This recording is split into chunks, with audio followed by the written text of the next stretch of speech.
أزي أقلقلو التلفزيون إرترا مربع الطباباتي سلام كما يتغني كبرانن يلومي تحستونا أب حفشاوي فلسفنا وهي واتزاتو كوري كوني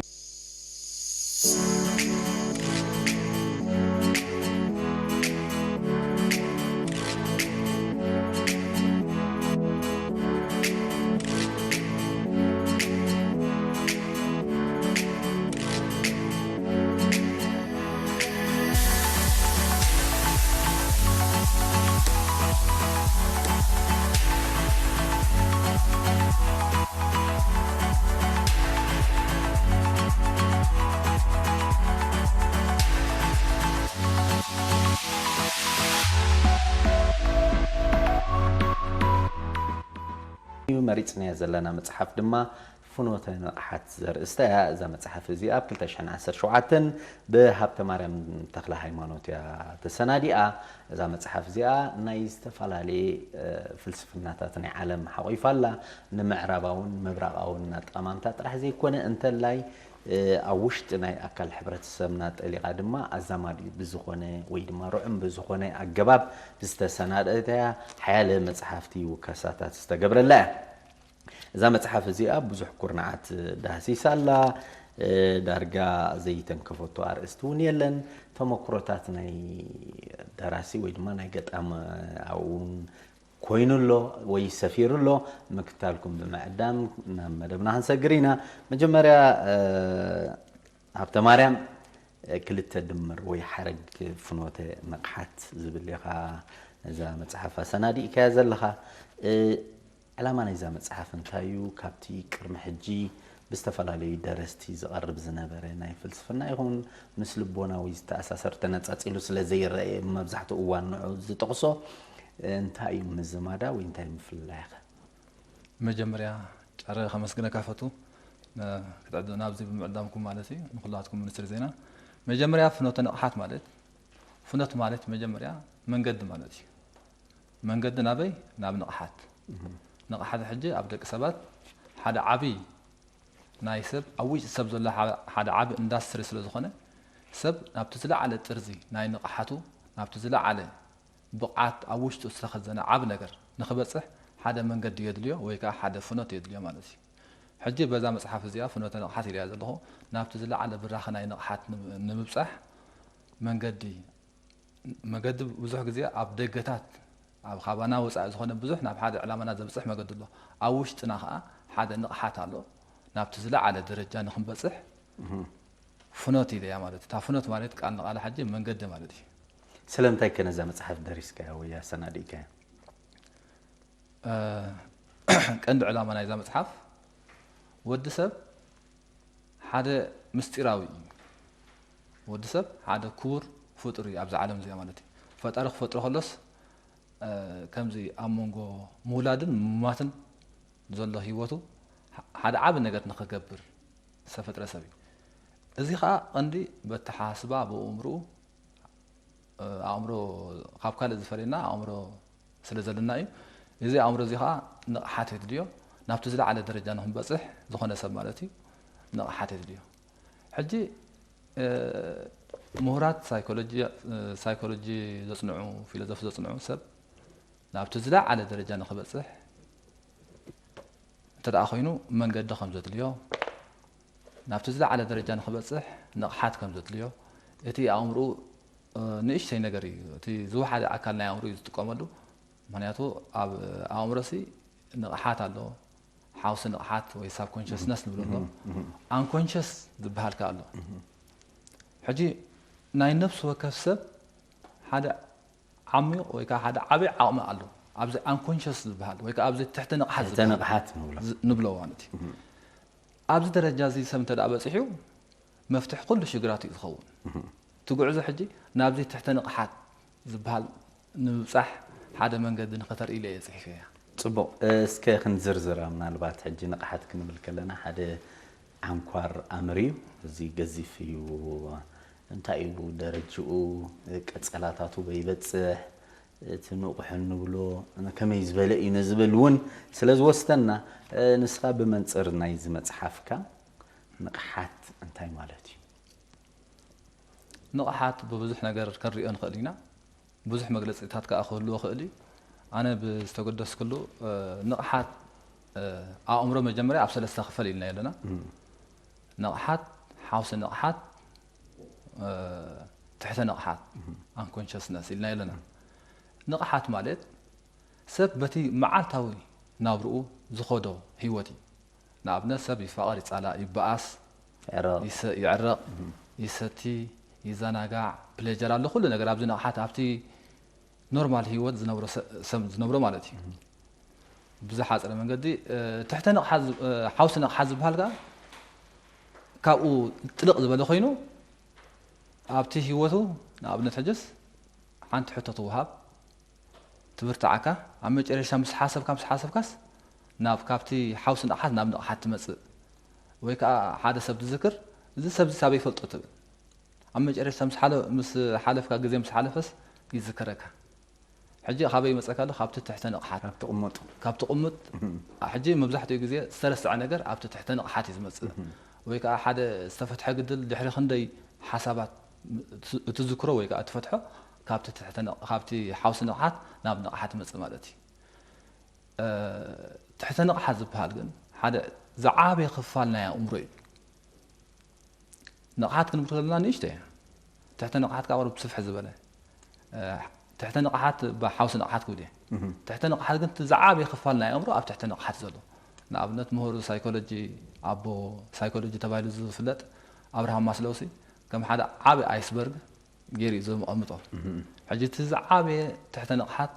اب تحت عمرنا اب تحت نقحات يزلو مبزحت تحت نقحات حجهم زي ادمساوي مست ادمساوي اب عالم زلو زراخب كويني زغلصو مبزحت مهورات نابنت ابز تحت نقحات زبص حسابات مستي ادمساوي ነገር راخبو نعم حجي زم كلهم ناي طفرتኛታት زم كلهم عبيتي مهاستس خابز ነገር زي تمنጪ ناي عاوتهم ويكا ناي تاشو زرخبو حجي تحت نقحات حدا عبي عقمي ناي دق سبات تستقمط الى اقربيا زلخ ጽቦ መብዛሕትኡ እዋን ዝናይ ፍልስፍና መጽሓፍቲ ንሕብረተሰብ ብተደጋጋሚ ይቐርበሉ እዩ ኣጠማምታ ኣረዳድኣ ግንዛቤታት ትንታነው ንባዕሉ ኣካል ናይቲ ፍልስፍና ኮይኑ ናብ ሕብረተሰብ ዓለም መቐርብ እዩ ስለምንታይ እዩ ፍልስፍናዊ ጽሑፋት ወይ ከኣቲ ስነልቦና ይኹን እቲ ስነ ኣእምሮ በሎ ወይ እውን እቲ ዲስፕሊን ወይ ሞራል ንሕብረተሰብ ኣዝዩ ኣገዳሲ ዝኸውን ስለምንታይ እዩ ብኸምዚ መገዲ ዝቐርብ ዝብል ሕቶ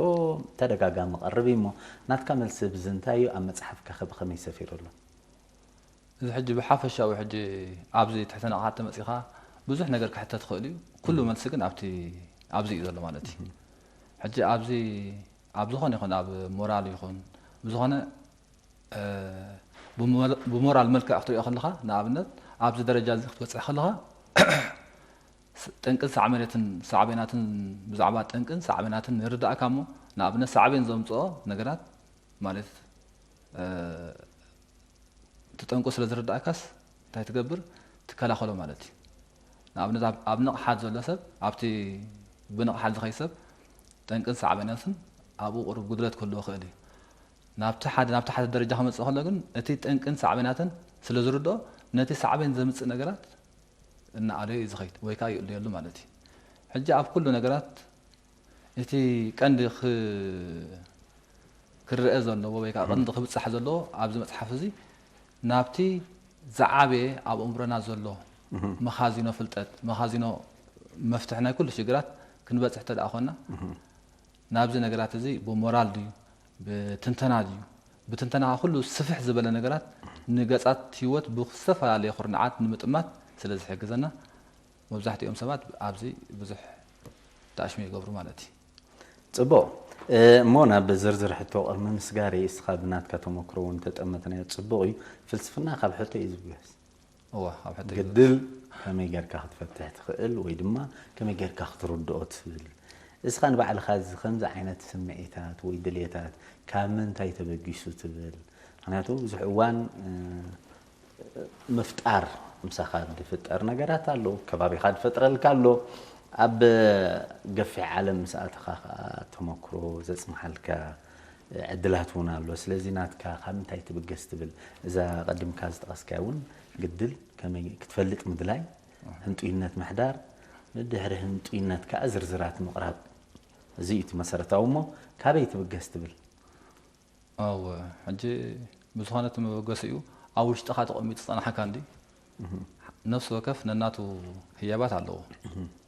ፈጣሪ ዘቐመጠሉ ነናቱ መንገዲ ኣለዎ ሕጂ ሓደ ካብቲ ናተይ ከዓ ብዝኾነስ ከምዚ ናይ ክትፈልጥ ምድላይ ሓደ ኣብ ልብኻ ዝፀንሓካ ነገር እዩ ድሕሪኡ ነቲ ክትፈልጥ ምድላይ ከምዚ ዘይትረቡ ነገር ገለ ነገር ከም ዝጎደለካ ገለ ነገር ክትምልእ ትደሊ ኣብዚ ነገራት እዚ ሕጅስ ኣብ መጨረሽቲ ሕጂ እዚ እንታይ ኮይኑ ይፅንሓካ ሓደ ኣብ ውሽጥኻስ ዝዓግበሉ ነገራት ክትደሊ ሃሰብ ትብል ኣብዚ ድሌት እዚ ነዛ መፅሓፍ ዝኾነ ፅሑፋት ተንብብ ዝኾነ ጋዜጣ ድዩ ፅሑፋት ዝተፈላለዩ ፍልስፍናታት ኣንቢብካ ተረዲእኻስ ነቲ ዝፀምአ ሸውሃትካስ ንኽትዕግብ ኢልካ ብዙሕ ነገር ትፍትሽ ማለት እዩ ሕጂ ብከምዚ ብዙሕ ነገራት ትፈትሸ እንደገና ዜሮ ዜሮኻ ነዛ መፅሓፍ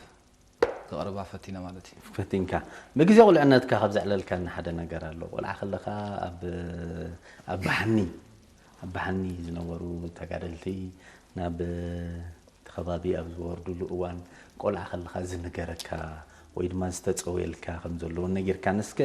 ንሱ ምትእስሳር ህልዎ ዶም እዚ ሕጂ ዳሕረዋይ መልክዕ ዝሓዝካ እዋ እዚ ከምቲ ኣቐዲምና ክንዘራበሉ ፀናሕና ንባዕለይ እውን ሕቶ እዩ ናብዚ ናይ ከምዚ ደረጃ ንትበፅስ ሓደ ሕቶ ነይሩኒ ካብ ካልኦት ፍልይ ኢልካስ ሓደ ነገር ክትገብርስ ሓደ ኣብ ውሽጥኻ ዘሎ ነገር ተመሊስካ ትሓስቡ ከለኻስ ሓደ ነገር ይፀንሓካ ኣነ ሕጂ ከም ምዕላለስ ኣደይ ዝዕለለትኒ እዩ ሓደ ዘይተፈልጠ ሰብሲ ናብ ሓደ ዘይተፈልጠ ነገር ከም ዝኸይድ ናብቲ ዘይተፈልጠ ነገር ከም ዝጓዓዝ ነቲ ዝፈልጦ ነገር ገዲፉስ ሓድሽ ነገር ከም ዝደሊ በኣ ሓንቲ ንእሽተይ ከምዚ ኢንሳይት ገይራትኒ ማለት እዩ ሕጂ ቆልዓ ከለኹ ኣብቲ ገዛና ተጋደልቲ ነይሮም ሕጂ ከምዚ ንምቅብጣር ኢሎም ብዝኾነ ከረሜላ እንካ ሽኮር ገለመለ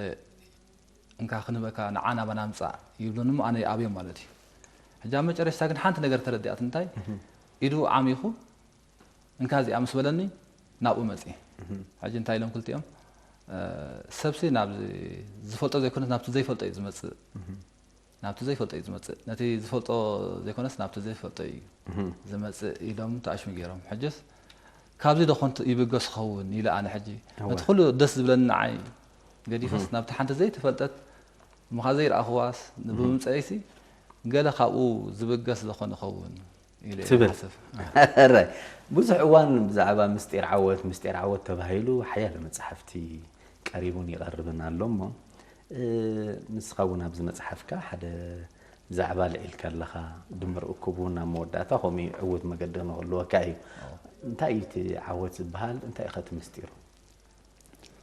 ዓወት ዝኾነ ሓደ ዴፊኒሽን ናይ ዓወሲ ኣብ ውሽጥኻ ኣብ ውሽጥኻ ዝበለካ ነገር ወይ ከዓ ኣብ ውሽጥኻ ዘሎ ነገር ንክትበፅሖ እትገብሮ ጉዕዞ እሞ ኣብኡ በፂሕኻ ከዓ ሓደ ሰትል ዝኾነ ላይፍ ክትነብር ምኽኣል እዩ ሕጂ ኣብዚ ኣብ ብዙሕ ነገራት ዓወት ብዙሕ መንገዲ ይግለጽ እዩ ኣነ ግን ዓወት ሕጂ ብዝኾነ ንኣብነት ሕጂ ሰብ ብሃብቲ ክዕወት ይደሊ ኣብ ኩሉ ነገር ክዕወት ይደሊ ናተይ ዓወት ኣብዚ ገሊፀ ዘለኹን ኣብ ውሽጢ ሰብ ዕጉብ ክኸውን ከሎ ዕሩፍ ክኸውን ከሎ ብዝኾነ ይኹን ምክንያት ዕሩፍ ክኸውን ወይ ከዓ ዕውት ክኸውን እንተደኣ ኮይኑስ ሓደ ነገር ክገብር ኣለዎ እንታይ እቲ ናብቲ ውሽጣዊ ናብ ውሽጢ ጠሚቱስ ናብቲ ዘይተዳሰሰ ክፋል ናይ ኣእምርኡ ትሕተ ንቕሓት በፂሑ ንኩሉ ነገር ክስዕር ከሎ ንኩሉ ነገር ካብ ደገታት ፅልዋ ናይ ፅልዋ ደገታት ብዙሕ ኣለና ዝፀልወና ናይ ውሽጢ ከዓ ካልእ ፅልዋ ኣለዎ እዚ ነገር ተመላልዩ ኣብ ሓደ ነገር ክበፅሕ ከሎ ዓወት ብሎ ውሽጣዊ ዕጋብት ክትረክብ ከለኻ እየ ዓወት ዝብሎ ማለት እዩ ፅቡቅ ምስኡ ተኣሳሰር ከዓ ኣገደስቲ ነገራት ኣለዋ ብዙሕ እዋን ተደጋጋሚ ናብ ርዑም ነገራት ዝቕየራ ንሰን ከዓ ዕድል ፃዕሪ ፅሕፍቶ ዝብላ ኣምራት እውን ኣለዋ እሞ ኣብ መፅሓፍካ ብኸመይ ሰኺዕኻን ኣለኻ እወ ብዛዕባ ዓድል እውን ፅሒፍ ኣለኹ ወላ ብዛዕባ ፃዕሪ ፅሒፍ ኣለኹ ሓፈሻዊ ኩሉ ነገር ካብ ኣእምሮ እንዲ ዝብገስ حجي نعم نتصحفته على ده يلن ويكا بزعبة صحفته بزح صحفات ركبها حجي بوجنا حجي بتناتي الرأية صحفته زبها على عيبلني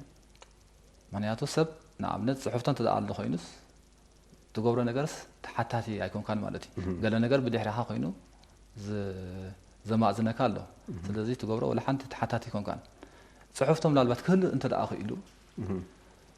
بعد خاطر صحفته يخون زغل أوش تخص أب حسابات كذا في الطر نجارات على قد مزخون يكون نابريالي تممسع أب حسابات كذا في الطر نجار على إذا كلمة ناب قبر مهان أب حسابات كذا ود نجارات سلزلهم لالبات نسخ خون غادي سلزي تصحفته دي خالد زبهان كلمة زخون يكون مهان كذي أب حسابات كترأيك تم عارض لك سباس حساباته ترأيك معار له دحرو أب دحرو يتعش مزخون صبغ أول ما بزحته جزء يأمن مالتيو نجارات توم زتأمت كأنهم تصنحوها توم لحسب كام تخودم سمكة تصبيها زبل بزح فلسفناتات يدلو خبر كاب سقراطس جمير ككسب زوان زلو ببينهم مصحفت ز سنادو فلسفاتات كم وليم كان مسؤول تأساسي رزخيد جن أبزا مصحف كبزحت بارابل وي مثل أو زانتا زمثلا صبوات نجارات الله حنت خبئن ناي وخاريانا وخارياسي قمت صلالو تارياس كسب كندي كم دخدت تزونتي أبغى كهن سمعوا اسكت فلسفنا وتأمام تنايزا صوان تاي زخانة ناي إيزو بزانتان ده أجي أمونغو كمزي inferiority complexes ويكا superiority complexes بحال نفسهم تحاتن نفسهم العلن أو بحال الله تا وخريان تقبر نوكو سلز نبرة صلالتا عزي جوجفو سلز الرأس وا لو مدامو نقرصي سخرت الحرماس كل التحرماس كمان قرصني عيقولون يوم يعتبر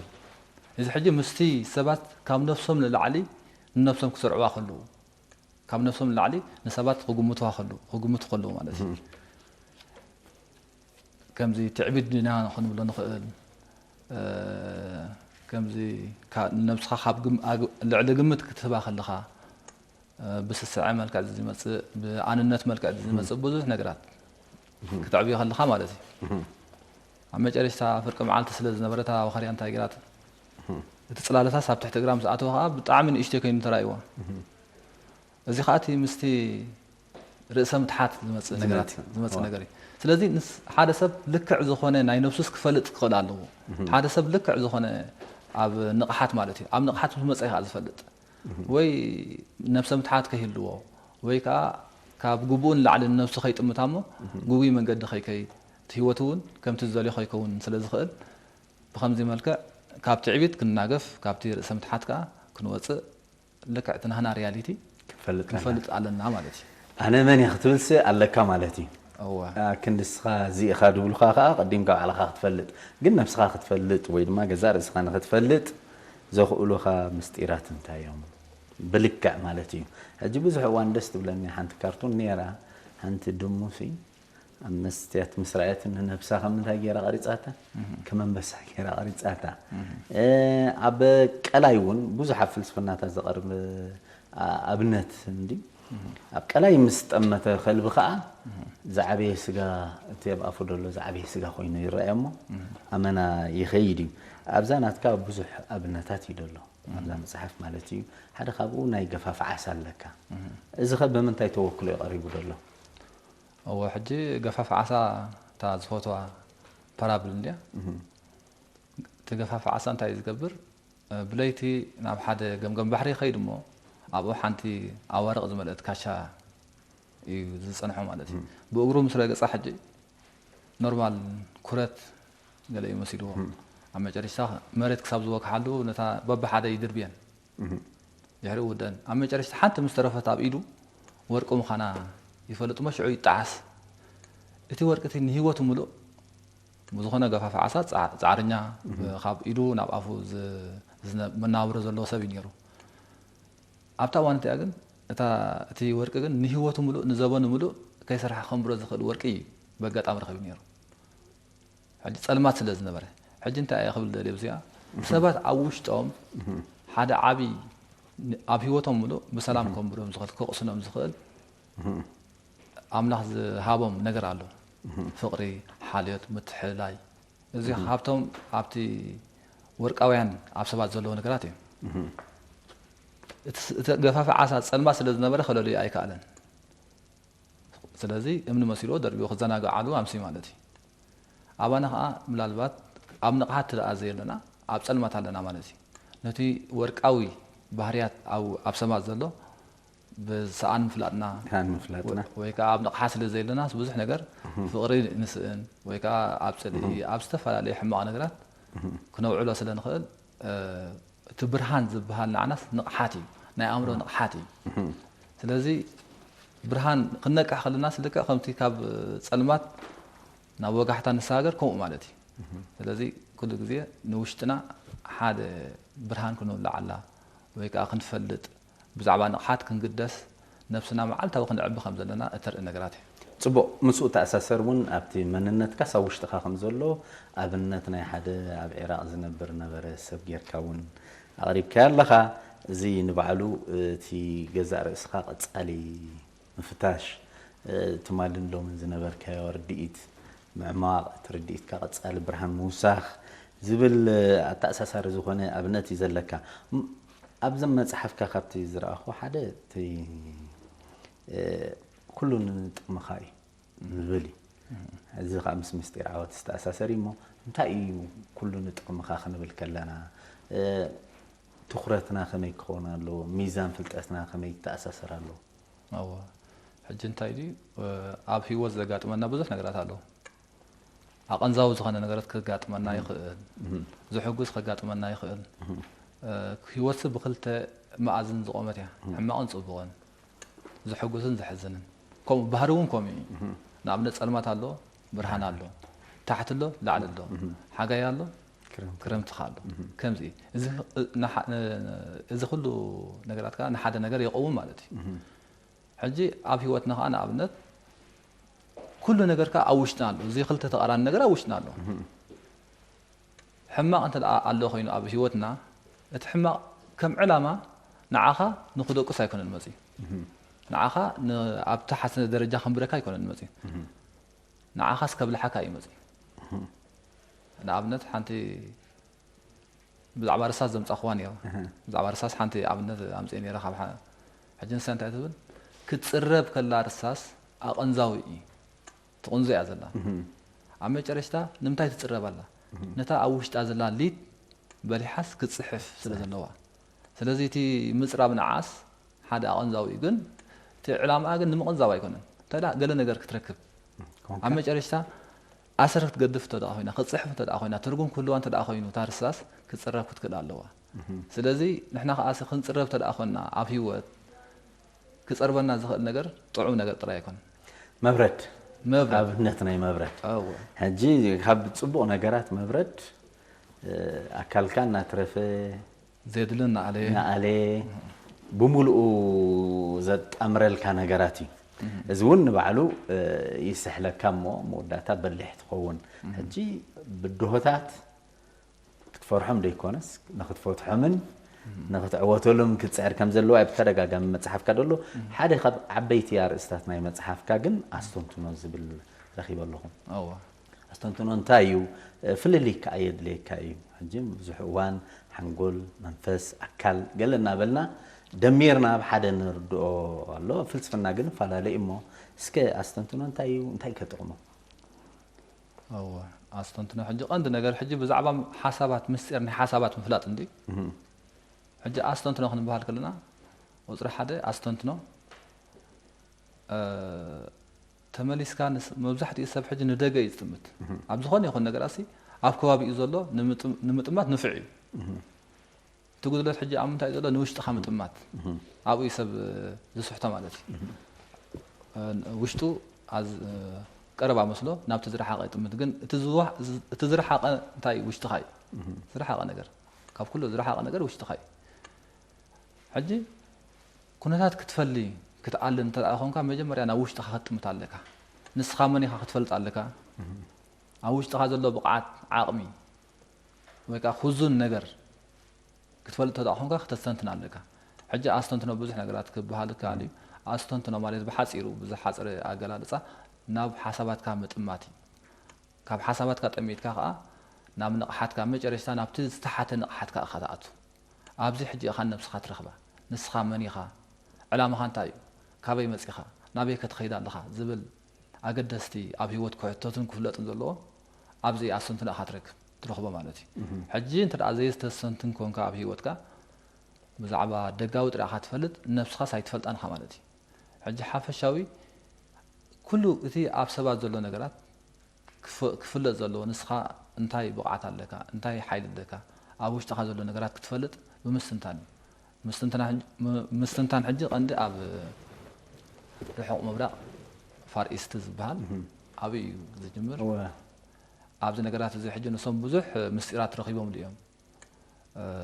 እዚ ብምስትንታን ኣብ ውሽጢ ሰብ ልዕሊ ክንደይ ዓብ ምዃኑ ሰብ ምስጢራዊ ምዃኑ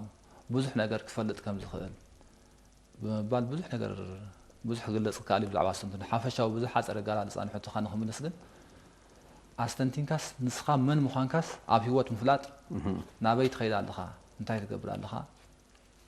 ወይ ከዓ እንታይ እቲ ናትካ ብቕዓት ዓወትካ ኩሉ ነገር ብዝሰፍሐ ነገር ንምፍላጥ ዝሕግዘካ ሓደ ዓብይ ኣርእስቲ ናይ ሂወት እዩ ምዛዝ ዘተኣሳሰርካ ግን ሓንቲ ግጥመላ መፅሓፍካ እሱ ከዓ እንታይ እዩ ምንጋር ንዘይትነገር ትብል እሞ እንታይ ምትእስሳሩ ምስ ዘለዓልካ ኣርእስቲ እዚ ሕጂ ንዛረበሉ ዘለና ኣብዚ ንቕሓት ኢልና ክንዛረብ ከለናስ ዳርጋ ነቲ ዘይንገር ምንጋር እዩ ብዝኾነ ቃላሲ ንሓሳባት ክገልፅዎስ ከበድቲ እዩ በየና ሃይለ እንታይ ኢሉ ዓንዲ ሕቆ ቃላሲ ደስ ብለኒ ዓንዲ ሕቆ ቃላሲ ንሓሳባት ክፀርስ ብቕዓት የብሎምን ይብል ሕጂ ብዛዕባ ኣብዚ ናይ ንቕሓት ነገር ክንዛረብ ከለና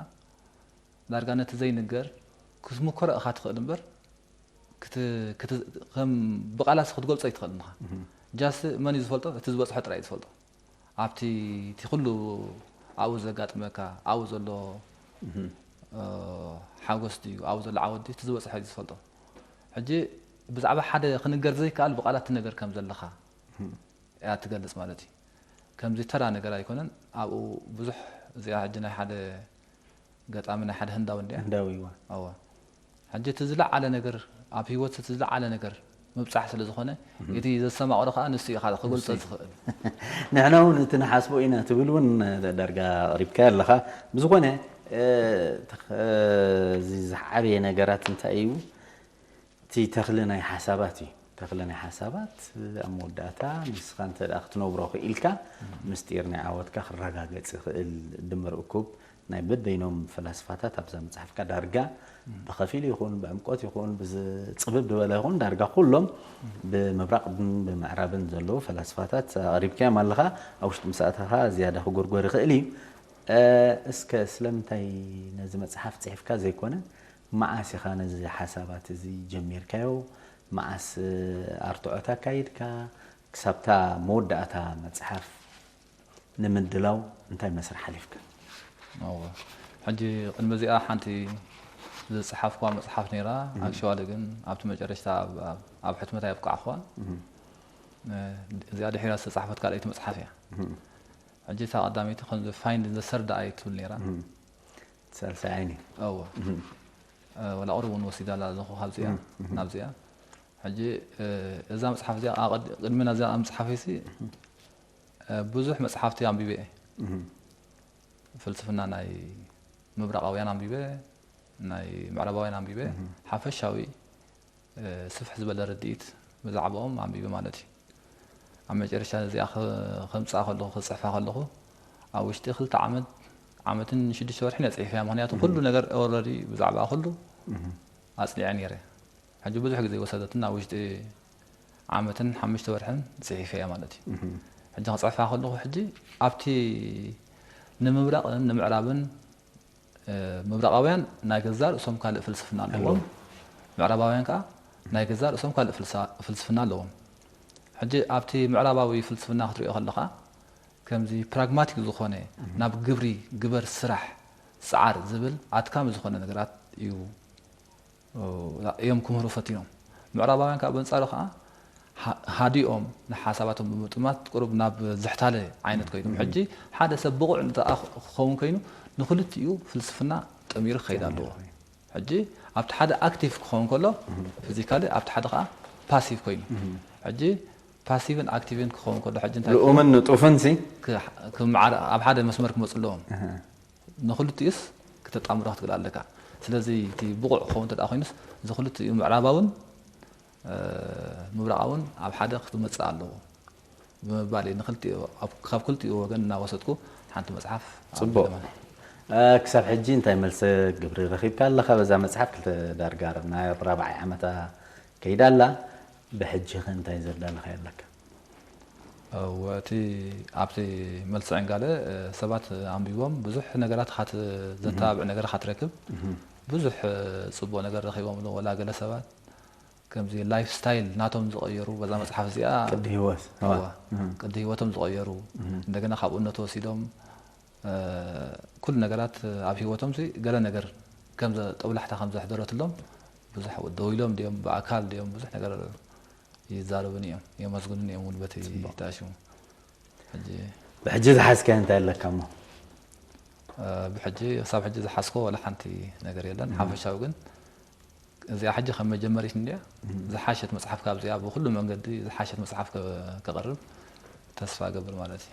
ዓወትካ ኢና ንምነ ሎሚ ምናልባት ኣዝዩ ሓፈሻዊ ዝኾነ ኢና ልዒልና ደለና ካሊእ ግዜ ግን ብዙሓት ኣለዋ ገደስቲ ብዛ መፅሓፍ ንሕብረተሰብ ጥቕምቲ ዝኾና ብፍላይ ከዓ ንመንእሰይ ደራኺ ዝኾነ ክመራመር ንዝደሊ ጥራሕ ዘይኮነ ገዛእ ርእሱ ንኽፈልጥ